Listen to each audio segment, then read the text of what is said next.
The book of Numbers, chapter 14, and then chapter 15, verses 1 through 16. Then the whole community began weeping aloud, and they cried all night. Their voices rose in a great chorus of protest against Moses and Aaron. If only we had died in Egypt, or even here in the wilderness, they complained. Why is the Lord taking us to this country, only to have us die in battle? Our wives and our little ones will be carried off as plunder. Wouldn't it be better for us to return to Egypt? Then they plotted among themselves, let's choose a new leader and go back to Egypt. Then Moses and Aaron fell face down on the ground before the whole community of Israel. Two of the men who had explored the land, Joshua son of Nun and Caleb son of Jephunneh, tore their clothing. They said to all the people of Israel, the land we traveled through and explored is a wonderful land. And if the Lord is pleased with us, he will bring us safely into the land and give it to us. It is a rich land flowing with milk and honey. Do not rebel against the Lord, and don't be afraid of the people of the land. They are only helpless prey to us. They have no protection, but the Lord is with us. Don't be afraid of them. But the whole community began to talk about stoning Joshua and Caleb. Then the glorious presence of the Lord appeared to all the Israelites at the tabernacle. And the Lord said to Moses, how long will these people treat me with contempt? Will they never believe me, even after all the miraculous signs I have done among them? I will disown them and destroy them with a plague. Then I will make you into a nation greater and mightier than they are. But Moses objected. What will the Egyptians think when they hear about it? He asked the Lord. They know full well the power you displayed in rescuing the people from Egypt.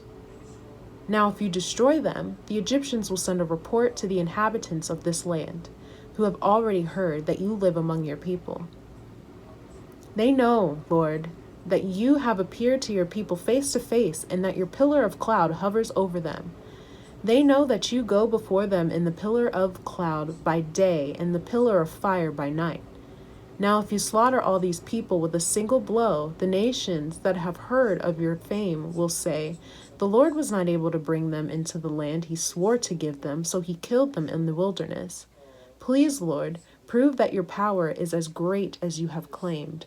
For you said, the Lord is slow to anger and filled with unfailing love, forgiving every kind of sin and rebellion. But he does not excuse the guilty. He lays the sins of the parents upon their children. The entire family is affected, even children in the third and fourth generations. In keeping with your magnificent, unfailing love, please pardon the sins of this people, just as you have forgiven them ever since they left Egypt. Then the Lord said, I will pardon them as you have requested. But as surely as I live, and as surely as the earth is filled with the Lord's glory, not one of these people will ever enter that land. They have all seen my glorious presence and the miraculous signs I performed, both in Egypt and in the wilderness, but again and again they have tested me by refusing to listen to my voice. They will never even see the land I swore to give their ancestors. None of those who have treated me with contempt will ever see it. But my servant Caleb has a different attitude than the others have. He has remained loyal to me, so I will bring him into the land he explored. His descendants will possess their full share of that land.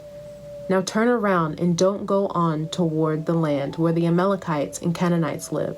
Tomorrow you must set out for the wilderness in the direction of the Red Sea. Then the Lord said to Moses and Aaron, how long must I put up with this wicked community and its complaints about me? Yes, I have heard the complaints the Israelites are making against me. Now tell them this, as surely as I live, declares the Lord, I will do to you the very things I heard you say. You will all drop dead in this wilderness. Because you complained against me, every one of you who was 20 years old or older and was included in the registration will die. You will not enter and occupy the land I swore to give you. The only exceptions will be Caleb, son of Jephunneh, and Joshua, son of Nun. You said your children would be carried off as plunder. Well, I will bring them safely into the land, and they will enjoy what you have despised. But as for you, you will drop dead in this wilderness, and your children will be like shepherds, wandering in the wilderness for 40 years. In this way they will pay for your faithfulness until the last of you lies dead in the wilderness. Because your men explored the land for 40 days, you must wander in the wilderness for 40 years, a year for each day, suffering the consequences of your sins. Then you will discover what it is like to have me for an enemy. I, the Lord, have spoken. I will certainly do these things to every member of the community who has conspired against me. They will be destroyed here in the wilderness, and here they will die. The 10 men Moses had sent to explore the land, the ones who incited rebellion against the Lord with their bad report, were struck dead with a plague before the Lord. Of the 12 who had explored the land, only Joshua and Caleb remained alive. When Moses reported the Lord's words to all the Israelites, the people were filled with grief. Then they got up early the next morning and went to the top of the range of hills. "Let's go," they said. "We realize that we have sinned, but now we are ready to enter the land the Lord has promised us." But Moses said, "Why are you now disobeying the Lord's orders to return to the wilderness? It won't work. Do not go up into the land now. You will only be crushed by your enemies because the Lord is not with you. When you face the Amalekites and Canaanites in battle, you will be slaughtered. The Lord will abandon you because you have abandoned the Lord." But the people defiantly pushed back toward the hill country, even though neither Moses nor the ark of the Lord's covenant left the camp. Then the Amalekites and the Canaanites who lived in those hills came down and attacked them and chased them back as far as Hormah. Then the Lord told Moses, "Give the following instructions to the people of Israel. When you finally settle in the land I am giving you, you will offer special gifts as a pleasing aroma to the Lord. These gifts may take the form of a burnt offering, a sacrifice to fulfill a vow, a voluntary offering, or an offering at any of your annual festivals, and they may be taken from your herds or cattle or your flocks of sheep and goats. When you present these offerings, you must also give the Lord a grain offering of 2 quarts of choice flour mixed with 1 quart of olive oil. For each lamb offered as a burnt offering or a special sacrifice, you must also present 1 quart of wine as a liquid offering.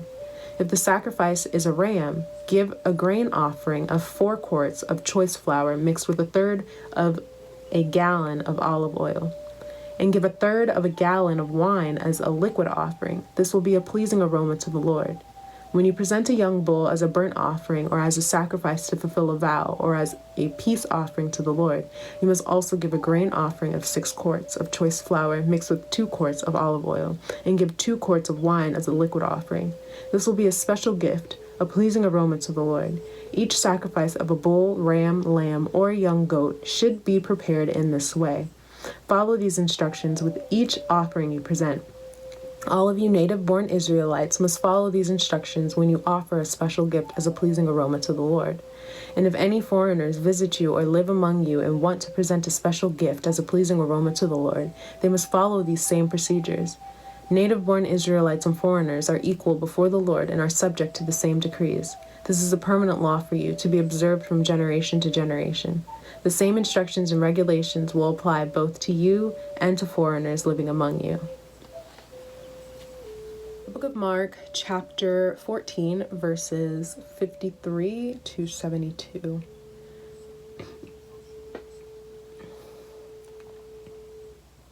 They took Jesus to the high priest's home, where the leading priests, the elders, and the teachers of religious law had gathered.